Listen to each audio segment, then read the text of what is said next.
Hello artists! For this week's lesson, we're going to be learning how to draw our names in graffiti style letters. We're going to go over the steps on how to draw some basic bubble letters, how we can add shadow lines and shading to those letters to make them look 3D, and then we'll go over how you can make a background design behind the letters of your name. For materials, all you're going to need is a piece of paper, a pencil, an eraser, a black crayon or marker or pencil might be helpful later on with the shading and the outlining. And as far as coloring goes, markers, crayons, and color pencils work perfectly. If you would like to do the shading that you see in my letters, where one color blends into the next, you're going to want to stick with crayons and color pencils. Markers don't shade very well. So get what you need, and let's get started with our project. Okay. Let's begin with drawing our names. So before I do anything, I'm going to want to take my paper and turn it across horizontally. Horizontally is going to be the best way for the letters of your name to fit. If I were to flip the paper vertical straight up and down, my letters would be a little bit cramped and they won't look so nice when they're done. So horizontal is your best choice. Along with the directions, there was also a sheet that shows you how to make bubble letters, graffiti style, step by step. I'm going to go through the steps in the video, but you can also use this handout to help you as we go along. Now, I'm going to start with a pencil too, instead of a marker this time, because there's a few things that I'm going to have to erase. So that means when I'm drawing with my pencil, I'm going to want to draw lightly. That way it's easy for me to erase those lines later on. Before you do anything, you have to plan a little bit with the letters of your name. First of all, you only have to do your first name. You don't have to worry about your last name. That's a little bit too many letters to fit. You could also do a nickname if you wanted, or your initials. It's up to you. Once you've decided what part of your name you want to use for your project, you have to think about how many letters you have in your name. If you have a short amount of letters, then your name's going to fit no problem. But if you have a bigger amount of letters, that means your name would come out longer, and your letters might not fit so easy side by side. If that's the case, you might just want to stagger the placement of your letters. Stagger means they're not directly next to each other. Some go up and some go down. I'll show you how to do that. I'm going to do staggering with my name. So I'm going to do Ms.S. And it's only a couple letters, but I'm going to draw big. So I'm going to stagger too. So I'm going to go over to the side, and I'm going to start by printing my letters like I normally would. You could do a mix of capital and lowercase if you want. I'm going to actually do mine all capital. So I'm going to start with my M, printed. I'm going to leave some space. Here's the S. Notice how I staggered. One came up and one came down. So now I'm going to go back up with the period and the S. There you go. Now the best thing about the pencil is if you make a mistake and your letters don't look like they're spaced out enough, I could always erase it and start again. I can move more to the side and start over towards the edge and give yourself more space. There's plenty of ways you can fix it, so if you make a mistake, don't worry. That's why you use a pencil to get started. The second step for drawing the bubble letters is actually tracing around the letters I just made. So I'm going to start, and I'm leaving some space. I'm not going right next to the letter. I'm going to trace around, and since it's a bubble, which would be rounded, I'm going to curve the edges. Now look just what happened. I happened to hit my next letter. That's fine. Stop if you hit something. Pick up where you leave off. That's actually perfect if they happen to hit, because it'll look just like graffiti when we're done. There's my first letter. Let's go on to the next. Again, curved like a bubble. Stop if I hit something. Pick up where I leave off. Curve around the outside and back to connect. So I have a period for Miss S, so I'm just going to make a circle around it. So now it looks like a bubble. And I'm going to start the last letter. Stop if I hit something. Pick up where I leave off. Around the outside and back where I started. There you go. The next thing I would do is take an eraser, and I'm now going to erase those inside lines. I don't want to see them anymore. They need to disappear. Again, if you draw lightly, it'll be easier for you to erase. If you still see a little bit of those lines left over, just remember you are going to color these letters in later on, so you won't see those eraser marks at all. So don't worry about it if there's still lines left when you are done. Once I have everything erased, I'm just going to take a quick look and see if there's any lines I need to fix. And if I notice, I need to make sure that this connects so that my M is complete. There you go. Now I have my basic style letters. So let's move on to the shading and shadow. Okay, so I'm switching to black marker so it's easier for you guys to see. If you want to stay with a pencil, that's perfectly fine. Not everybody likes to outline their drawings, but outlining actually helps the graffiti style in this case. So before you go on to the shadow and the shading, you may want to take a black pencil or crayon or marker and trace your name. It'll make it stand out. So here's my name. Now let's add some shadow lines. So I'm going to start along the curved edges of my letter, and I'm going to make some little dashes, some longer, some shorter, and this will be the little highlight lines to help them look 3D, like a real bubble would. Add it to my circle, and I would keep going until I finished all of my letters. Notice I didn't go all the way around. I just stuck to one side of the letter. That's because if the light were to come and hit the object and reflect off of it, it would only reflect on the one side. The other side would be the shadow. We'll do that in a second. So I'm just going to quickly finish up my highlight lines on all of my letters.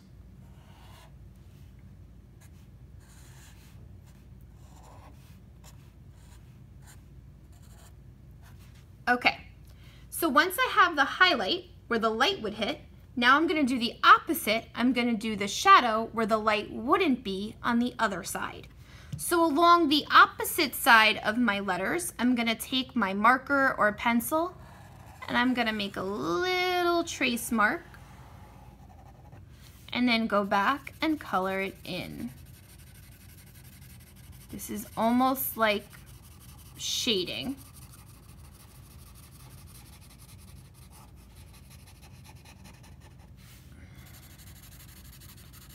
It is perfectly fine to do this with a pencil. If you do use a pencil, just make sure you press down hard enough so that the shadow stands out. There's my first letter, my circle. Again, I'm not making the shadow on both sides. I'm just doing the opposite side of where I made my highlight lines. Anytime light hits an object, even if it's just in a drawing, there's always going to be one side where there's a reflection, that's where the light hits, and one side where there's a shadow, where the light doesn't hit. Here's my S. And let's finish up the M. The M might be a little bit tricky, so I'm going to start here with the curve and come down on one side.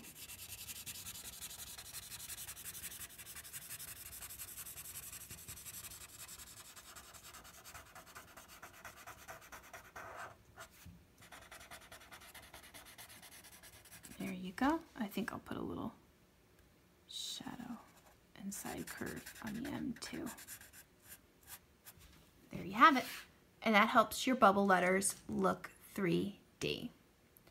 Behind my letters, we're gonna make 2 curved bubble shapes. And basically all I'm gonna do is trace around the edges.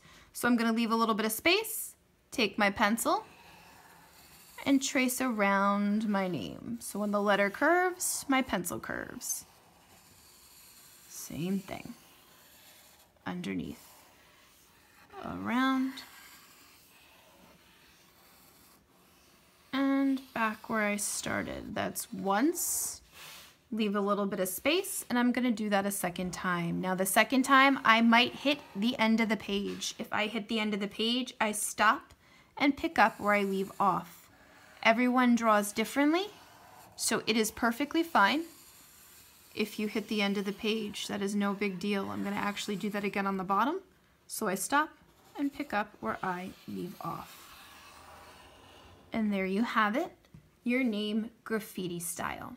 So let's talk about coloring. Okay, so as far as coloring goes, you could just take your crayons, your markers, or your colored pencils and color in your letters normally. But most of the time, graffiti letters have something called blending in their colors.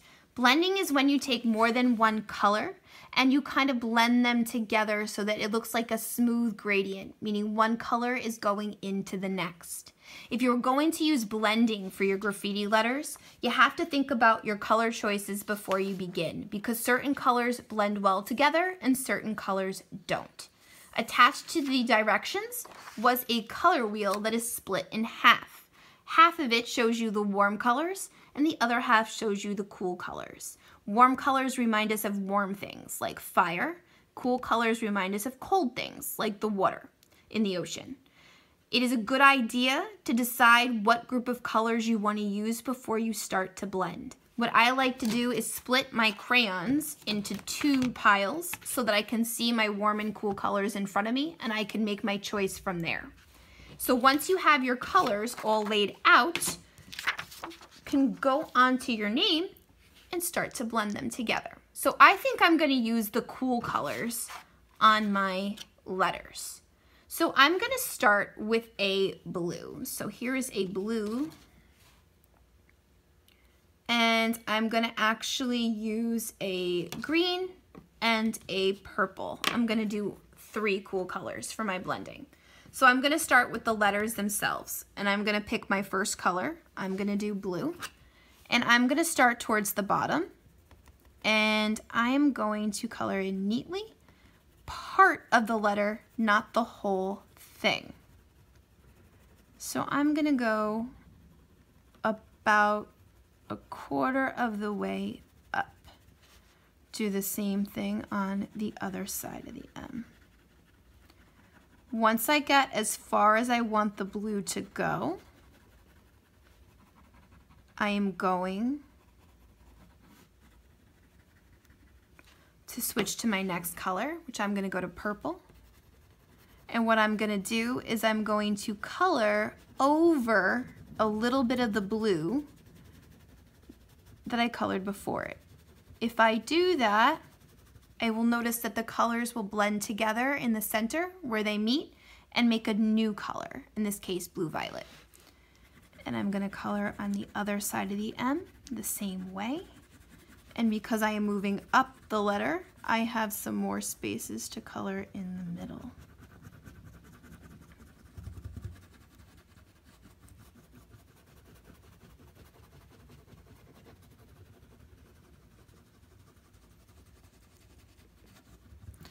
Once I finish with my second color, I will move to my third. I'm going to use green for this. And I'm going to color green up top. Again, color a little bit over the purple, so it meets in the middle.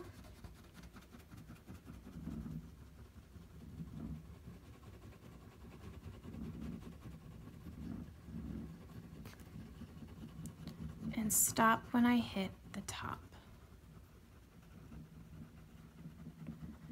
If there's any spots where the colors meet that you don't like so much, you could always just go back and color over a little bit more so that it blends a little bit better.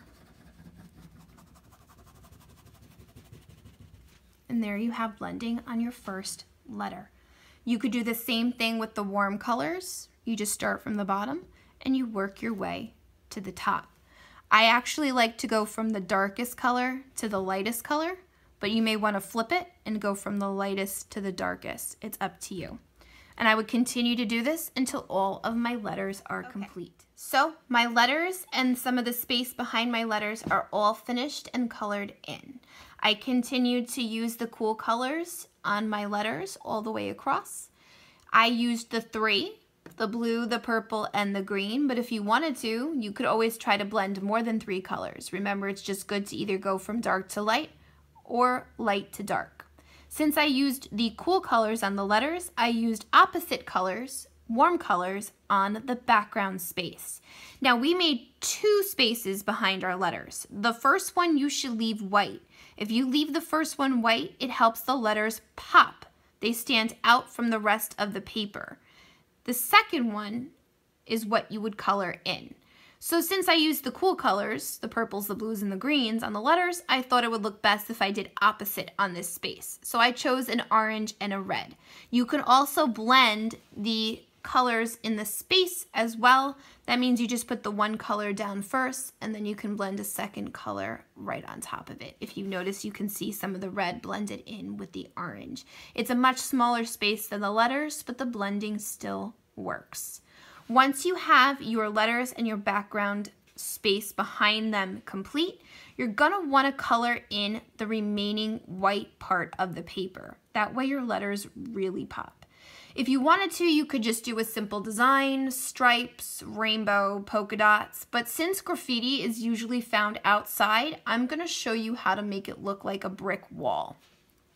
So I'm gonna take my pencil, in this case a marker, just so you guys can see, and I'm gonna start by making horizontal straight lines. So I'm gonna start at the edge of the paper, I'm gonna stop when I hit the letters, and pick up on the other side. And continue until I get to the other edge of the paper. Leave some space and do it again. Depending on how big you drew your name, there may not be a lot of room for you to draw the horizontal lines. That's okay. I'm gonna keep going till I get towards the bottom. Notice I didn't put my lines very close together. They're spread out. That's good. So now that I have my horizontal lines, I'm gonna make the short vertical lines to make it look like bricks. So I start at the top and make little vertical dashes. Leave some space and do it again. Again, if you hit something, you just stop and pick up where you leave off. Notice they are wide and spread out. That is good. Now, in order for it to look like bricks, you can't make those vertical lines directly underneath each other. They have to go to the side a little bit. You don't want the edges to meet. If you ever looked at a brick wall, you'd notice that very rarely do the edges of the bricks meet up. In order to get that pattern that you see in a brick wall, they have to be a little bit to the side. So, leave some space and continue until you get to the bottom of the page, stopping if you hit the letters of your name.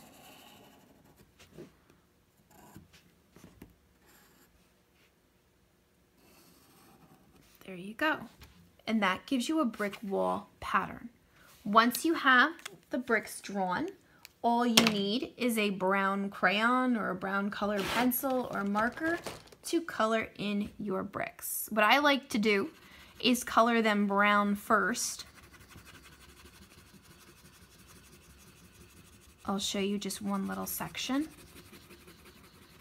And then I like to take my brown crayon and to stick with the 3D effect of the graffiti letters, I take my brown crayon and right along the edge of the brick where the black lines are, I just press down a little bit harder.